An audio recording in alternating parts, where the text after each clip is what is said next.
Welcome back to the deep dive. Okay, so today we're jumping into the really fascinating world of boys love media BL. It's this huge global thing now. Yeah, massive. Started in Japan, mostly manga, right? And then just surged across Hmm. Asia. And we want to look at it not just as, entertainment. It's actually a really complex cultural export. That's right. And its journey is kind of defined by this struggle for visibility. So our mission today really is to look at how BL content makes that tricky move from source material. Could be a web novel, could be manga, Often pretty intimate, explicit source material. right, to live action TV, mainstream TV. And that whole adaptation process seems to boil down to two key factors, Hmm. which often feel like they're fighting each other. Censorship and this thing called softening. Yeah, we need to define softening right off the bat. It's basically the deliberate, strategic dialing back of the explicit romance or sex. So not just physical stuff.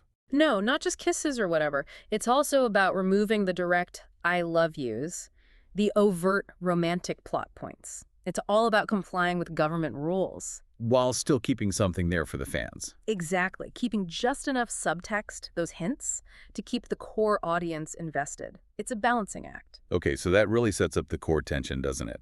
You've got millions of fans who love the original story and expect it to be faithful. Often intensely faithful. But then the production companies, well, they have to make money and they have to follow the rules in their country. And we're going to see a whole range of ways they handle this. I mean, from basically erasing the romance in one country to showing really mature, serious stuff in another. Okay, let's dive in. Makes sense to start at the most restrictive end, maybe, where it's all about that subtext. China. Definitely. China is the key case study for what we could call extreme softening. Why so extreme there? Well, there's intense state scrutiny of LGBTQ plus themes generally, and specifically an ongoing crackdown on danmai, which is the Chinese term for BL fiction. So adapters basically have to scrub everything clean to get approval. Wow. So what does that look like? I mean, how do you adapt a romance by scrubbing it clean but still keep people watching? It forces the strategy of, let's call it Bromance's Masquerade. Bromance's Masquerade, okay. Yeah. The main characters, the romantic leads from the book, they get officially reframed. They become soulmates or sworn brothers. So the explicit romance is just gone. Completely gone from the script and the overt action. Instead, they rely almost entirely on visual language, lingering looks, maybe a hand brushes another, accidentally symbolic objects, really careful cinematography. It's all meant to hint at intimacy without actually showing it. Right. The prime example everyone points to is The Untamed from 2019. Hmm. Huge global hit based on Modao Zushi, which is this massive, very long, very explicit novel. Exactly. And the drama. It succeeded by presenting the central relationship as this incredibly deep but ultimately platonic brotherhood. Here's the kicker. It worked commercially. Became one of the biggest Chinese dramas ever globally. Right.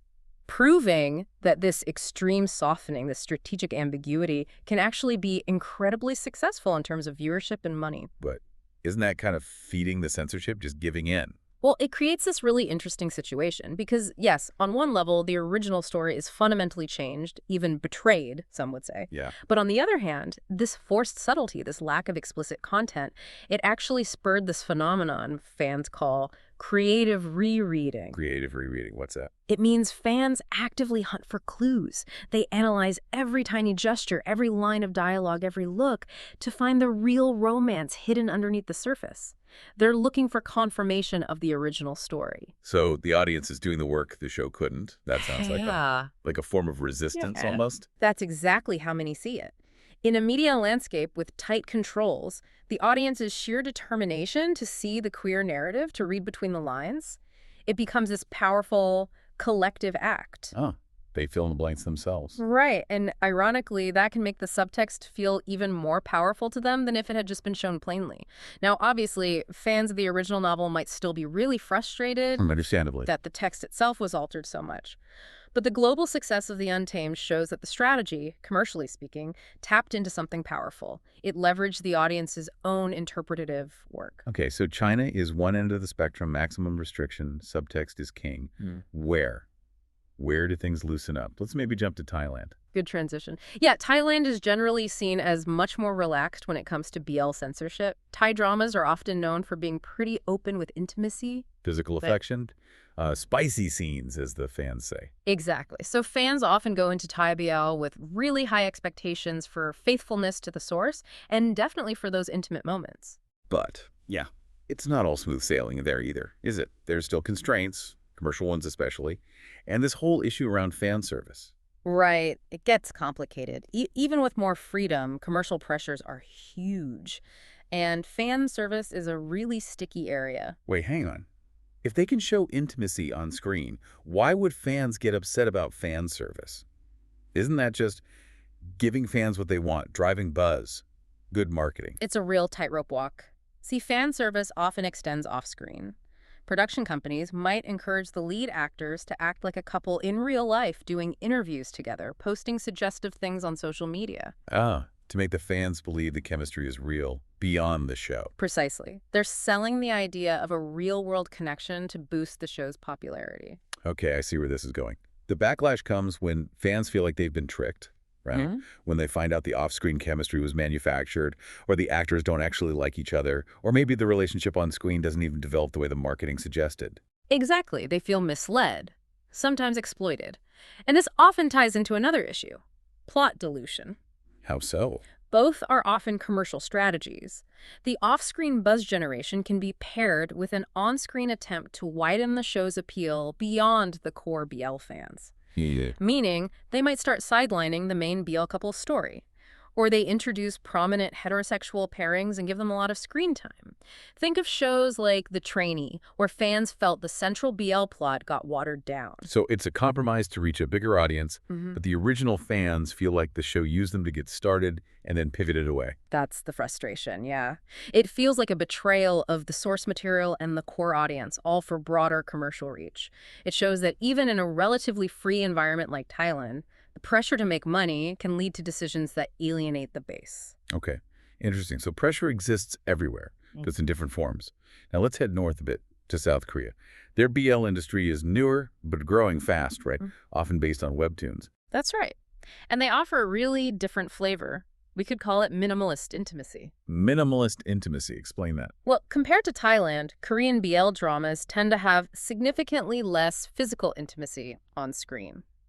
Less skinship, as it's often called. So less kissing, touching, that sort of thing. Generally, yes. The focus is much more on conveying the romantic tension through really well-crafted plots, intense emotional exchanges between the characters, and very tight, observant camera work.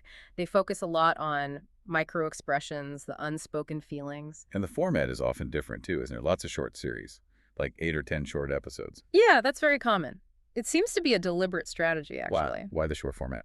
It kind of mirrors how people consume webtoons in quick, punchy installments, so the adaptations follow suit. They aim for concise storytelling, maximizing the emotional punch in a short time. Which probably means high production quality, but maybe rushed character development sometimes. That can be the trade-off, yes. Fans often praise the quality, the acting, the emotional depth. Semantic Error from 2022 is a perfect example. Huge hit, very character-focused. Right. But sometimes, yeah, the short format can leave viewers wanting more time with the characters, more development. So as a contrast, Thailand might lean more into the physical, while South Korea emphasizes the internal emotional journey. Broadly speaking, yes. Although it's worth noting, audience appetite seems to be shifting things a bit. Recently, we're seeing some Korean productions, including more intense, fiery kiss scenes.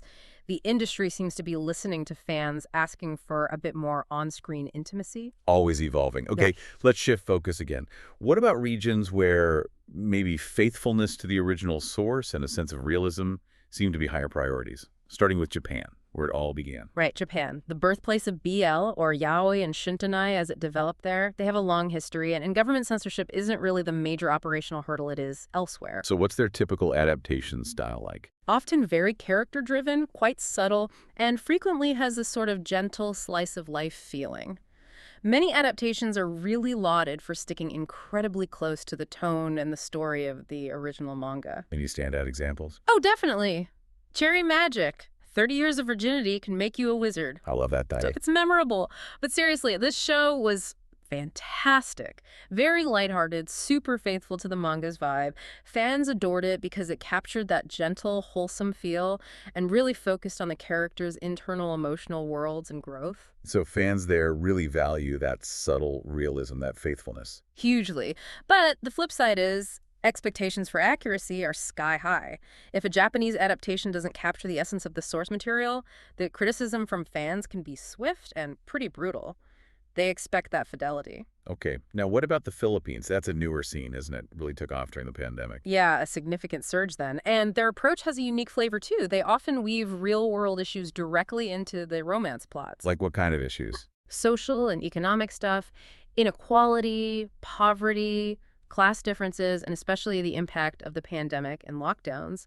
It gives the stories a very grounded contemporary feel. Interesting. So less escapist, maybe. Often, yeah. Take Game Boys. Huge hit during the pandemic. The entire romance basically played out over video calls and social media because of lockdown. Wow, that must have created some unique drama. Absolutely. The barriers weren't just emotional. They were physical distance, fear of illness, economic struggles, all navigated through screens while they were falling for each other.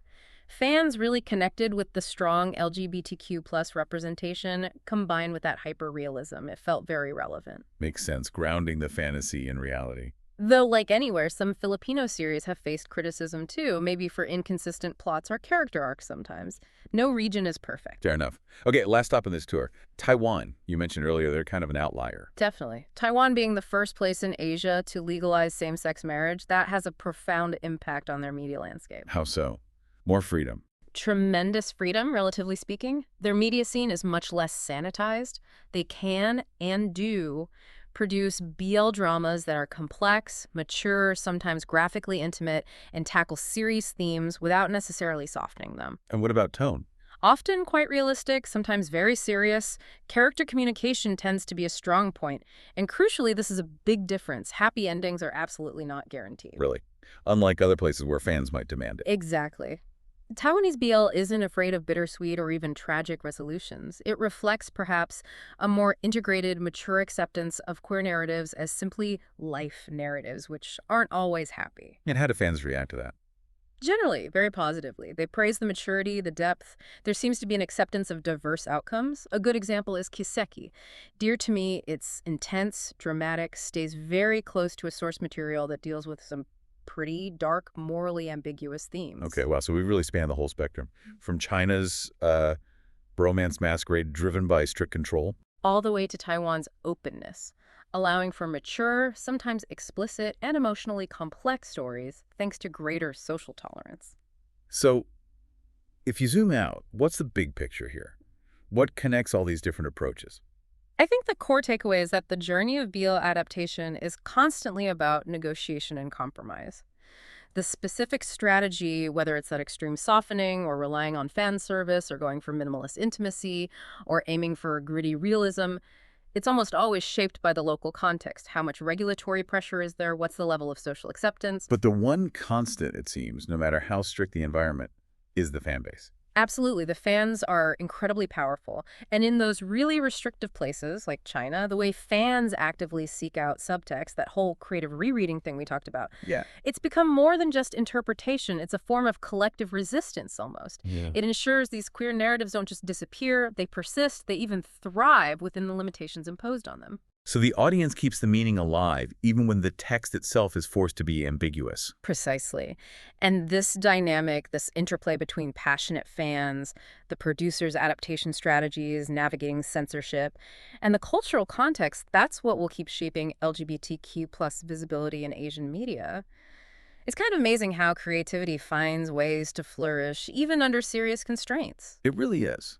The fact that these shows exist and find such huge audiences in all these varied forms speaks volumes about that ongoing push for visibility, doesn't it? It does. And it leaves us with a really interesting question, something for you, the listener, to think about. Oh. Considering the massive global success of a show like The Untamed, which was heavily censored, relying almost entirely on subtext that the audience actively looked for, does complete explicit faithfulness to the original source material actually matter less than the emotional connection and the perceived meaning